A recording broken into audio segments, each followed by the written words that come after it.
Paano tanggalin yan? So, bigyan ko kayo ng tips. 1 or 1/2 lemon, 1 TBSP, salt, 1 TBSP vinegar.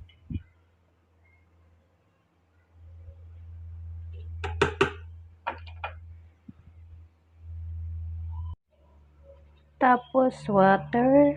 Pull mo lang siya. At pakuluin.